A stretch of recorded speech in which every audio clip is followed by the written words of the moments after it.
Hello and welcome to the MerlinCast.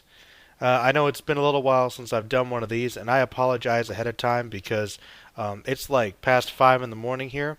Originally, I had planned to do this like right after I got off work, but it's kind of funny.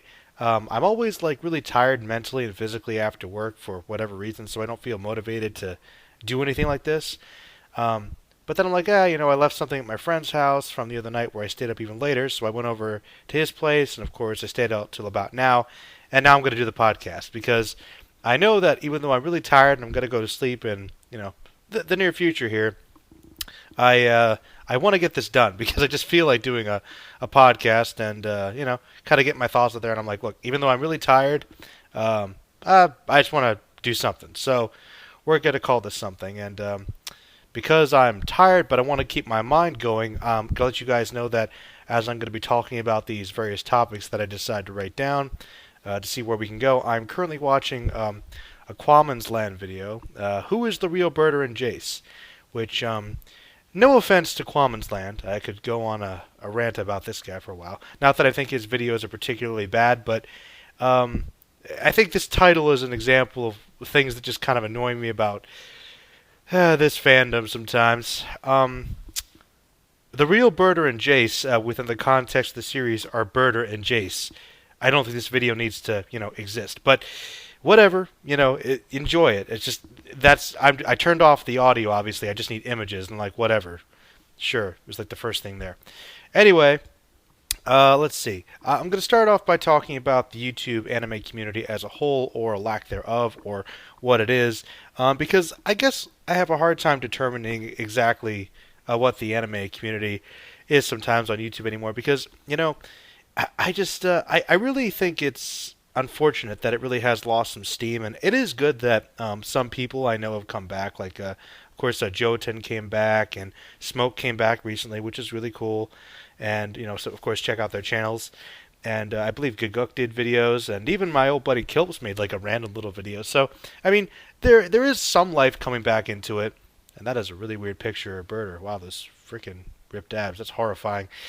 Oh my. Okay, fan art people. It's frightening. He does look demonic. Anyway, back on track.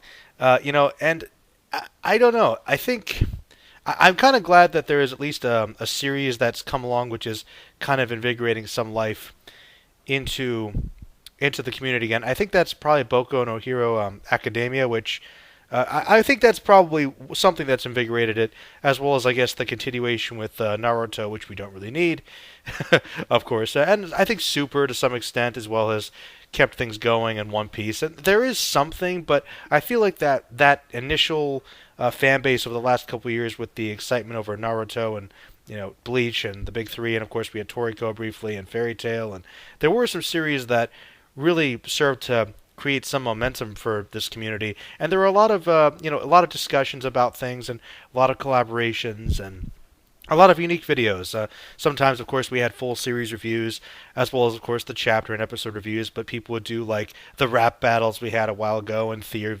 videos, and, of course, the versus videos, and analysis like myself, and discussions, and, there was a lot more. And I feel like there were a couple of years there when I initially got into it where it was really cool. And, I really do like the anime community on here, and of course, with my involvement in the Green Clan, the Phantom Group, made some good friends here. I really do like it.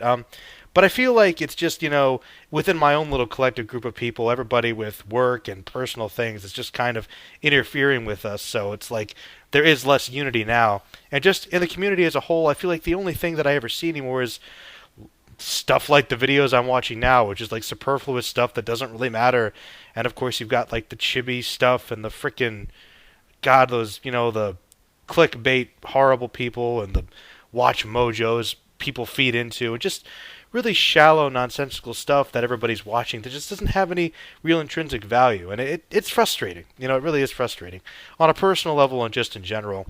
And I feel like, I mean, I'm glad that there is something. Like I said, I mean, I know that Zoro's doing the anime community podcast, which is like the only thing right now that is really serving to add some energy and unity into the community, which is actually good and honest and decent, and it's not manipulative in any way. And props to them for doing that. But it's just like I guess I just feel like we're sort of in this transitional period. I'm not sure where this group is going, but I just think we need to get beyond what the J Room stuff has been, which is just kind of what it is. But I don't know. I don't know if there was a conclusion to that little segment, but that's all I had to say about that. Though it does lead into the next subject I wanted to go into, which is just kind of my thoughts on YouTube as a whole. Because YouTube as a whole, all right, I have to rant about it a little bit because for me, I feel like I've been very restricted in the type of videos I've been able to do, and I'm really trying to participate in the whole Fight the Future thing, which is not an X-Files reference, by the way, that with Nostalgia Critic and everybody, trying to promote this whole let's get the hard, ridiculous bots and outdated copyright issues and unfair claims on YouTube away and give us more creative freedom. It's always been a problem, and it's kind of funny. I feel like the only reason that Doug and the Channel Also people would care is because they lost Blip, and so they were forced to come on YouTube to make their profits. So, of course, they're much more aware of it. But at the same time, if they have voices that are enough to unite people and get them behind it to do something positive, it could help us all. So I do think it is legitimate because, if I put up a video or a Hero or somebody put up a video where they just use little segments and it's obviously commentary or parody or something, this isn't just uploading this free material because we're stealing it. Like, we're trying to support the work. And I do believe that is going to change. And I understand that YouTube, as a platform is this great concept, which I really love. But at the same time, they do have to deal with the thousands and thousands of companies that have copyrighted content and trying to keep it all balanced and organized and fair, in addition to running their massive company and keep their content creators happy as a means for everybody to have self-expression. I understand that's difficult. That's why it's part of my nature is I try to understand everything, and I try to give YouTube the benefit of a doubt, even though they're screwing me over. In fact, ever since I actually took one of their surveys in which I left some honest details as to ways I thought they can improve things and why I thought YouTube was improving and also failing in certain ways, and I really tried to do that in all honesty, and even in my little comments, I was like, I don't blame YouTube as a company. I think, for what it is, it's still a pretty cool idea, even though it is changing and it does have to survive. At the same time, though, I noticed that, ever since I did that, I've been starting to get more copyright claims on my older videos, and I have to delete them. It's and I'm talking my Fire and Ice video I had to delete, which made me sad, and my review of Pompeii I did with Troll, 2 years ago. Now, granted, they were both really old videos, and they were, kind of crappy, so I didn't care that much, but it's just what I'm saying. I wonder if there's any correlation. Are they going to track down any video where I had any clips they haven't found yet? It's oh, man. So, I think that's frustrating, and it's the same logic as anywhere else. Everybody cares more about money. It's all about who has the most production value, and I realize I'm going to have to give into that if I want to, build my fan base. And as a content creator, I feel like I've kind of hit this weird, kind of also transitional place myself. Because as I said, I'm always working, and I really like my new job. By the way, it's a really great company I work for. I'm happy to represent them. But, my schedule alternates, and I feel tired, most of the time, when I get off. And I don't feel like doing anything. And if I have, a day or two off a week, I usually try to do something with my channel because I want to. But sometimes I wonder if it's do I feel like I really want to create something, or I just have to because I have this channel and this fan base? And then I feel like it's exhausting coming up with that.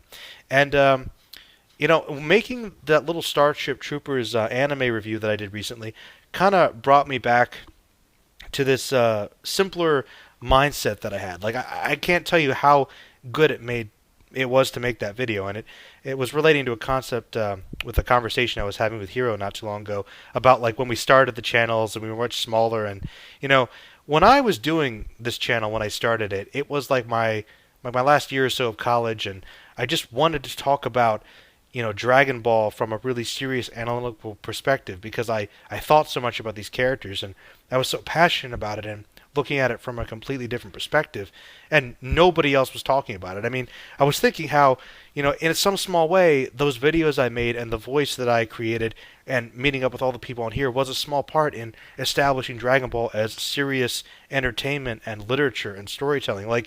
You realize that circa 2010, 2011, when I got back into Dragon Ball and really more into anime again, around that time, it wasn't until Kai came out that people could still make fun of DBZ and Dragon Ball. I mean, people obviously knew that it was influential and had a big fan base, but people outside of it could just, snarl at it and not take it seriously. But, now it's actually taken as a legitimate force. I mean, we had freaking movies released in theaters. We had the resurgence of that. We have, Team Four Star, which had its influence, and we had, of course, all the people. We have scholars writing articles and publishing books on it, like serious, and you're like about its influence on Japanese culture and over Western culture and why it works so well. And I'm gonna try to limit this becoming Dragon Ball because I actually have a segment for that where I can just randomly rant. But my point is that it made me think back in the day. I just wanted to make these little videos talking about these characters that I love, because that's why I love Dragon Ball so much, is because of the characters. And maybe that's what makes me different from, I think, a lot of fans, because I think everybody watches Dragon Ball and a lot of fictional series, for the fantasy elements and the over-the-top action. I'm not going to deny that. I really do. Wow, that is another Jace. This video is weird. Maybe there's more to it than I thought. But anyway, besides the point, where was I? My point is, yes, I really am drawn into the characters because I love them so much. And, my early videos were really crappy. I didn't have a lot of confidence. Like, you could obviously tell I'd read from scripts, which were super short. I didn't go that in depth as much as I thought I did. And, it was really crackly audio, and, like, I didn't really know how to edit videos, so I just have a couple pictures up. I mean, they were pretty bad, but you know what? They were honest, and there was so much passion and heart behind it. Like, I feel like in some ways my videos have gotten better technically, and I hit a high point for a couple years where I was just on a roll. But I don't know, it just feels like a lot of stuff is just kind of pushed out now, and it's just because I'm exhausted. And half the time I'm trying to appease subscribers because I want people to watch the videos, and I want, if people want my opinion on something, I want to do it. But, I get like requests for 50 series, and I'm like, I can't watch this, and, and then I try to do the Patreon thing to give myself motivation. And, I don't think I'm big enough to make that work, unfortunately. But the point is, when it starts becoming like a job, or something you feel obligated to do rather as something that you think is fun and enjoyable and just for the heck of it, it takes something out of it. And, I'd love to, make a living doing this stuff, but at the same time, I don't know. I'll be completely honest with you guys. I feel like I like doing YouTube because I like what I've gained on here through experience, but making individual videos hasn't been that fun for me for a while, and it's just because of, I think, how much personal stuff takes away from it. But I personally feel like there's been a lack of energy in a lot of my videos, and maybe that's reflected. I don't know. But the point is that I don't know. Like, I want to get back into making stuff accessible and trying to create stuff people like, but kind of just doing it for the fun of it again. I don't know. I don't know if there's a way to achieve that balance, but I'll work on it. I'll work on it. Anyway, moving on to the next topic, we'll talk about some relevant stuff, I guess. Dragon Ball Super. I'm slightly behind on it, but I know basically everything that's going on, and basically, as George quoted recently, you could pretty much skip all of it up to this point. Really, Dragon Ball Super, I really like the fact that it exists, but at the same time, I'm annoyed that there's no stakes, and I think that the fights have been decent, but once again, when there's not that much tension, it doesn't matter. And, everybody was like, apparently everybody was making these videos like, oh, Future Trunks is back. And you know what my reaction to that was? I just don't care. I just don't care. And I hate to admit this, because that's why I haven't been making videos about it. Like, I could do episode reviews on Dragon Ball Super, but this is the truth. This is the honest to God truth. I like the fact that Super exists, but I don't really care. There has been nothing really to make me care about this stuff so far. It's just like, okay, it's fun. It's not bad. It's good. It's not great or awesome yet, though. And I'm like, Future Trunks, okay, you brought back a great character. I admit that. That's awesome. But the only thing I could say about it is this, that is potentially good, is this. The introduction of Future Trunks, again, into the series creates the potential for some really good storylines. If they just copy Xenoverse and maybe have to go to different dimensions, maybe possibly alter time again, I don't know if Toriyama can handle that type of writing, to be honest, but at least it could offer some real tension, some real stakes, something interesting. We need real bad guys, to create a threat, and we also need to get our other characters, our side characters, to do something relevant. It doesn't necessarily have to be fighting, but they have to do something. They have to go somewhere, get a device, they have to find somebody to tell Goku something he needs to know. Something. There needs to be some kind of narrative device that goes back to the old chapters of Dragon Ball that isn't just about brawling it out. Because while I will admit that they have gotten so powerful it doesn't matter anymore, they are perfectly capable of creating better stories. Toriyama's best work came from adventure. It came from comedy. It came from character interaction. The battles were great, but when it became pretty much all about the battles, unfortunately, it created a lot of problems. And I think Super has more of a balance in that sense than it used to, because it was getting super serious, which I also didn't mind. But we need to go into a more serious direction that is a little more involved, I think. Anyway, I've been also rewatching FMA again, the first series. Unfortunately, I lost my Netflix account somehow, so I guess somebody who was paying for that isn't anymore, and I might have to pick it up, but it doesn't matter. I own pretty much the whole series anyway. But yeah, I watched like the first 10 episodes of FMA, and I have to say, I still really like it. I mean, like, I can't really say, like, is it in danger of not being my favorite series anymore? It's like, no, I think it still holds that place, but I will admit, it's like, I keep thinking to myself, as even though I'm going through those early episodes, a lot of the early episodes in that first half of FMA, even though half of the show is filler, its own alternate universe basically, they're still kind of filler within that. And for a long time, whenever I talk to anybody about FMA, it's always like, yeah, a lot of those episodes were kind of filler, they didn't matter. Actually, what's kind of cool about FMA that I didn't realize before is that, yes, I will admit some of those episodes are a little weaker. I can't pretend like they're all gold, but they're all part of a continuous story. Like everything that's part of a flashback when they go to the mines or when they go after the Phantom Lady. I used to think that the thief woman, who's like a Catwoman ripoff, I used to think that episode was like pretty much the worst in the whole series. It was pretty bad. I remember not liking it, but watching it again, it does tie into the Philosopher's Stone quest and some of the themes about Edward learning to grow up. So I'm not going to say all those episodes were great, but they all did work, and they all tied in directly. It wasn't like they were random standalone episodes, even if they were random adventures. They all actually worked to keep the story connected and develop the characters. So no episode of that show is useless, at least so far. So yeah, I've been more rewatching FMA again, because it's been a while since I've watched the whole thing, and so far I'm liking it. It's good. I also finally got around to checking out an anime request that was requested a long time ago. I watched the first couple episodes. I was going to do a first impressions. I may still, but I want to talk about it briefly here. It's called Hound, and basically it's the supernatural series where there's this kid, this rich kid from the city that comes into this remote village, and he comes into discovering that there might have been some sort of murder that occurred, and there's this boy there, the main character, I think his name's Taro. He's been suffering from these delusions, and he's got a lot of PTSD because he was kidnapped. He and his sister were kidnapped years before, and the sister unfortunately died. The murderer was killed, and there was another kid whose father committed suicide right around the same time, and the police at the time suspected those events might have been connected. They're not really sure, and now it's basically those three kids kind of wandering around, and possibly there might be some supernatural forces that are kind of reminiscent of the events that happened like a decade before, and they're going to decide like what's going on. So I will admit the first couple of episodes are really bizarre. They're really creepy, but at the same time, when it sticks into like the main high school environment with the kids interacting, it doesn't feel like they're all zombies or something, which sometimes a lot of these horror series do. They actually act like real kids, and the voice acting is very believable too. So I have to say that in terms of that, it's not distracting. It's pretty good. Forgive me, a little parched there. Anyway, Hound, the first like 2 episodes weren't bad.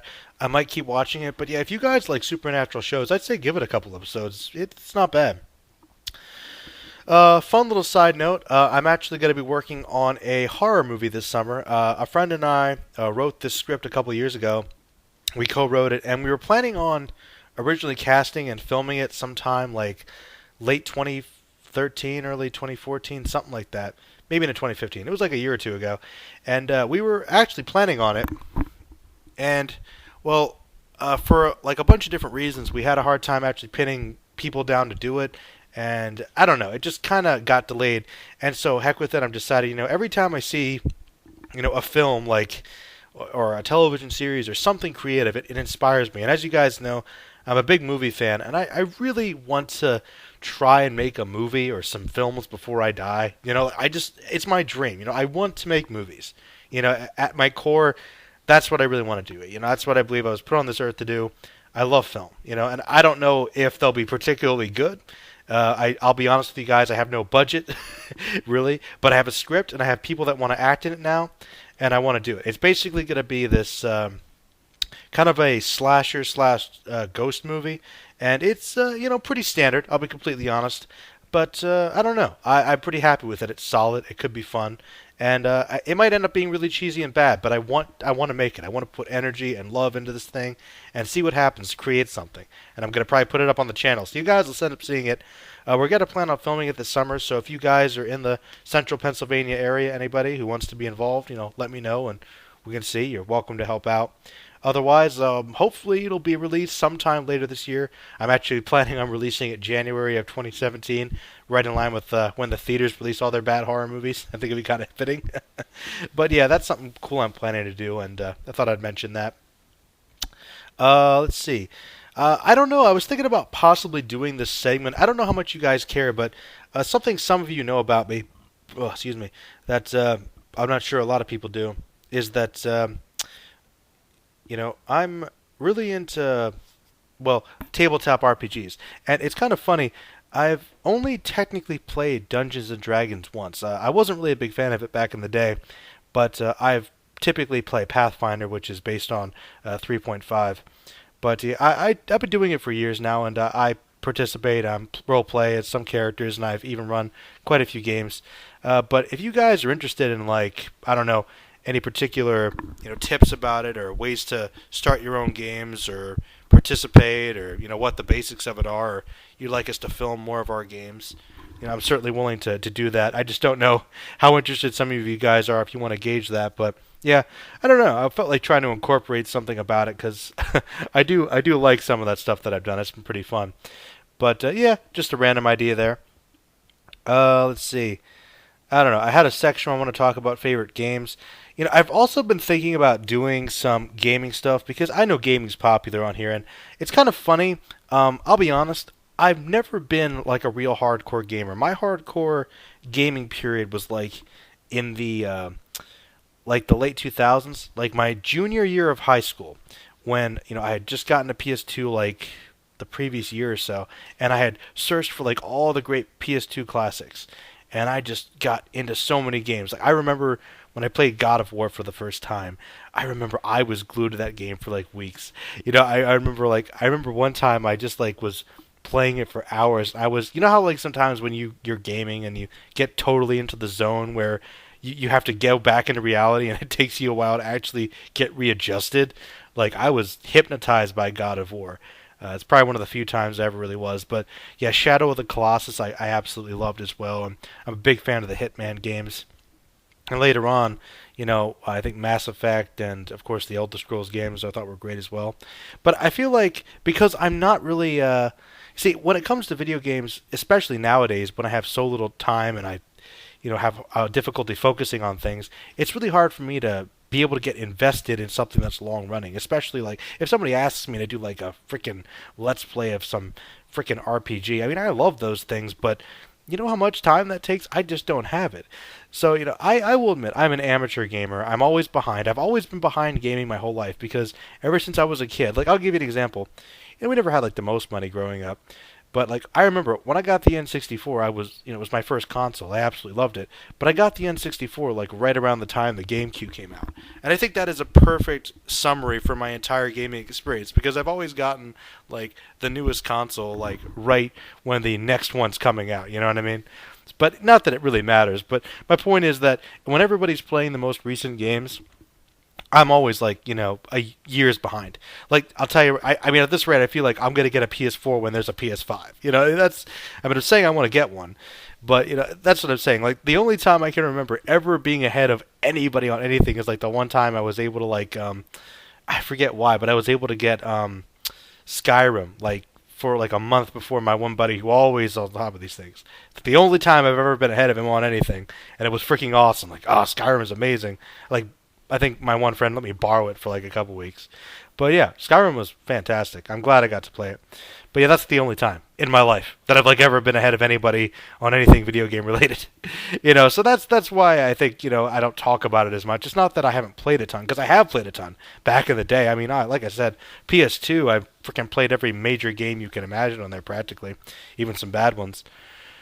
But like I was thinking if I go back and do gaming, I honestly think that I would be better suited for just kind of screwing around and having fun with classic games like some side-scrollers, some platformers, maybe some old shooters, fighting games. I don't know. Just there's something about the retro feel of a lot of things that I really like. The simplicity of it, like it has a lot of charm despite its rustic nature. I don't know why. I tend to like older things, especially when it comes to like video games and animation, like the old Sonic games or of course Super Mario and a lot of the old Sega Genesis stuff. I loved that stuff when I was a kid. I really did. It was to me like Mega Man. Oh, it blew my mind when I was a kid. Always loved it. But yeah, I was thinking about incorporating some like retro reviews.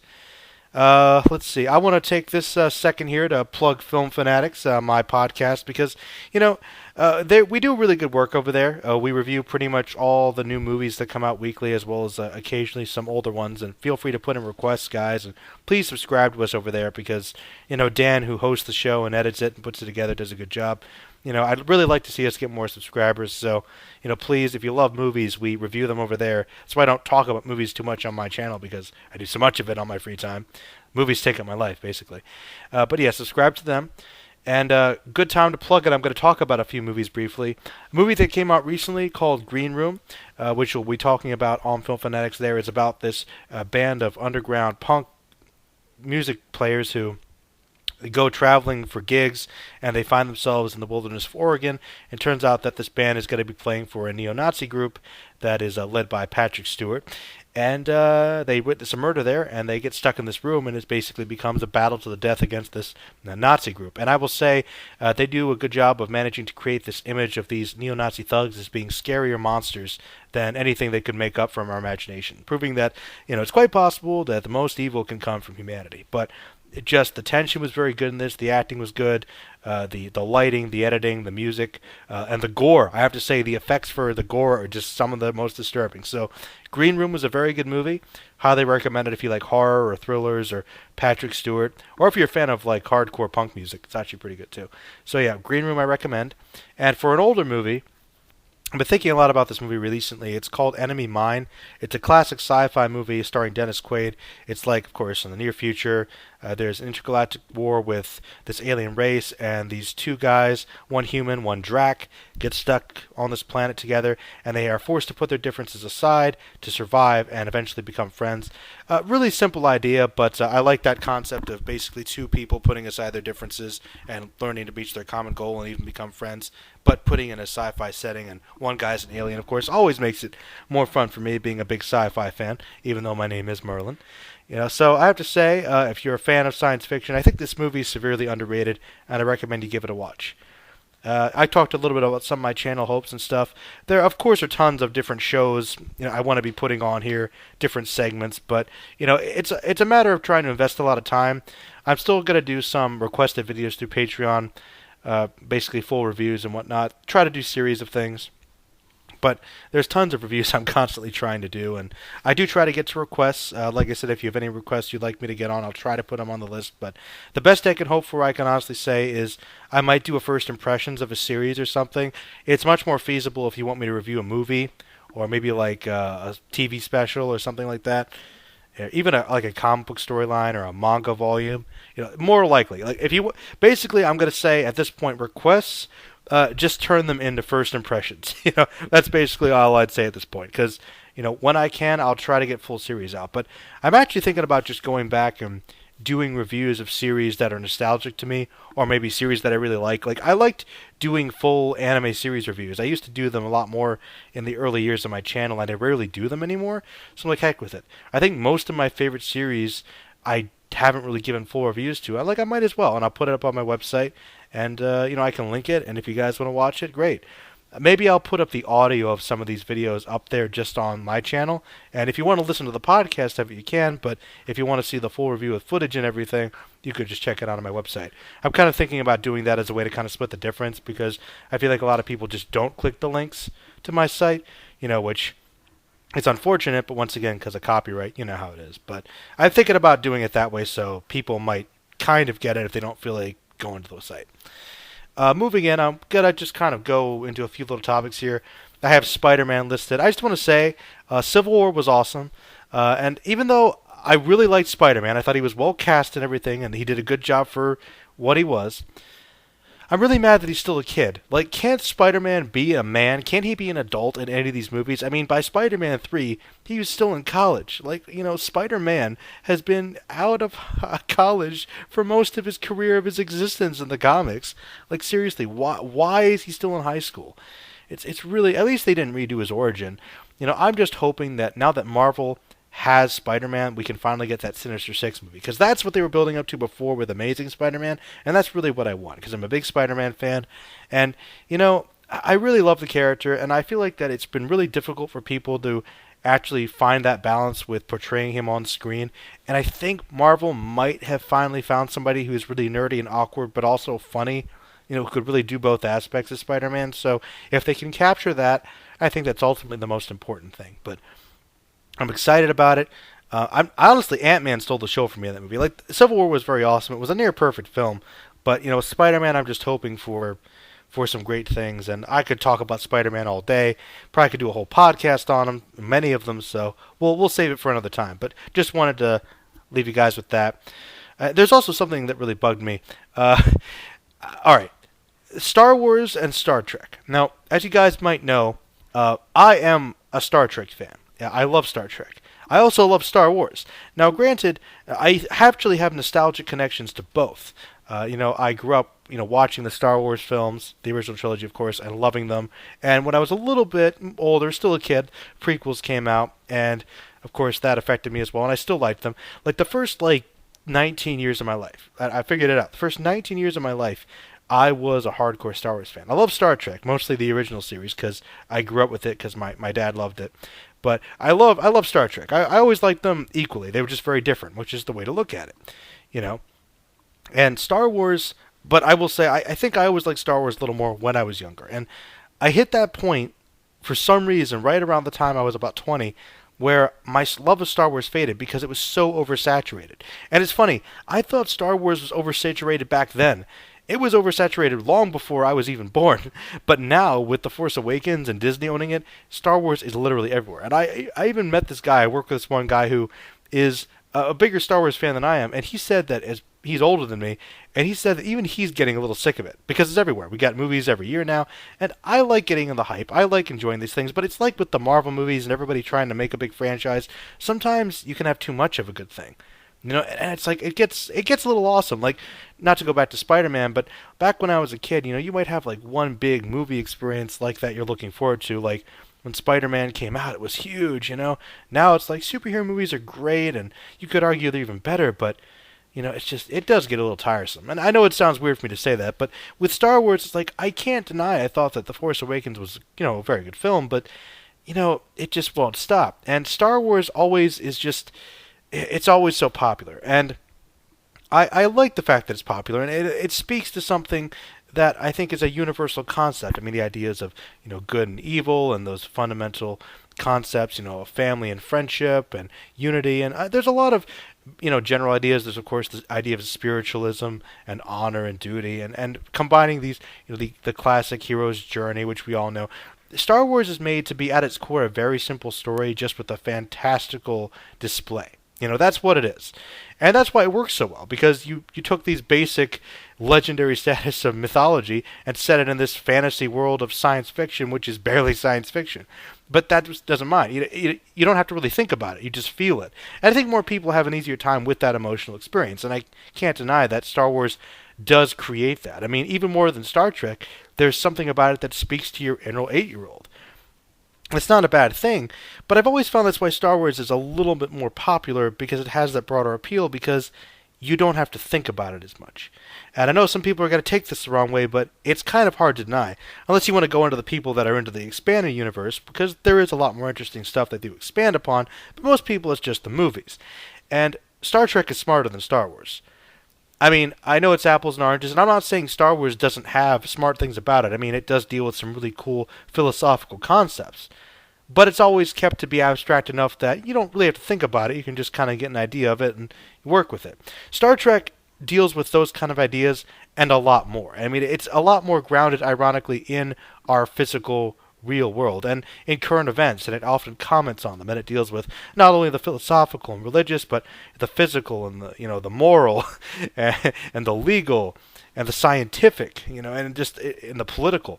It deals with a lot of complex ideas. And the thing is, while those characters in Star Wars are kind of complex because they're limited primarily to the movies people know, Star Trek also had the advantage of being on television and expanding its universe through seasons and episodes and several different series following several groups of characters who actually, most of whom get significant arcs that are as well, if not better developed than anything in Star Wars. I mean, Luke Skywalker's development is great over the 3 films, but take somebody like Commander Sisko from Deep Space Nine, who gets a 7-season arc to go through all these different things and function in all these different areas. I mean, you just can't compete with it. I mean, and admittedly that's a little unfair, but they're 2 different mediums focusing on 2 different ideas and audience types.